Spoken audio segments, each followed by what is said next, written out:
नाज़रीन, कराची हैदराबाद समेत सॼी सिंध में थधि जी शदीद लहर आम ज़िंदगी खे सख़्त मुतासिर कयो आहे। मुख़्तलिफ़ शहरनि में कोहीड़े सबबि ड्राइवरनि ऐं मुसाफ़िरनि खे शदीद परेशानियुनि खे मुंहुं ॾियणो पियो। एसएस न्यूज़ जे नुमाइंदनि मूजिबि कराची हैदराबाद समेत सॼी सिंध में सीउ में इज़ाफ़ो थी वियो आहे, जंहिं सबबि काफ़ी माण्हू घरनि ताईं महदूद थी विया आहिनि। पनो आकिल ऐं भरपासे वारनि इलाइक़नि सांगी, महेसरो, दादलो ऐं ॿियनि में शदीद कोहीड़ो रहियो। सी सबबि शहरी घरनि ताईं महदूद थी विया। पनो आकिल में गुज़िरियल राति ऐं अॼोको ॾींहुं थधो तरीन ॾींहुं करार पारो 10 सेंटीग्रेड ताईं किरी पियो। मौसमियात खाते मूजिबि सिंध में 16 जनवरी ताईं सर्दी जी लहर जी शिदत वधीक रहंदी।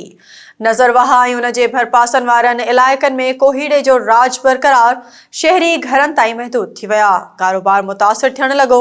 कोहीड़े सबबि कंदकोट ठुल, जैकमाबाद समेत इंडस हाईवे रोडनि ते ट्रैफ़िक मुतासिर थियण लॻी। दरिया खान मरी तोड़े आसपास वारनि इलाइक़नि में सीउ में ज़बरदस्त इज़ाफ़ो थियो आहे। सियारे जो पहिरियों पारो ॼमियल बर्फ़ पिणु थी आहे। आबादगारनि ॿुधायो त ॼमियल पारे सबबि तयारु थियल भाॼियुनि लौकी, कद्दू, टमाटर, मूरी ऐं पालक समेत आगाटे काहियल कणिक जी फ़सल खे नुक़सान जो अंदेशो आहे।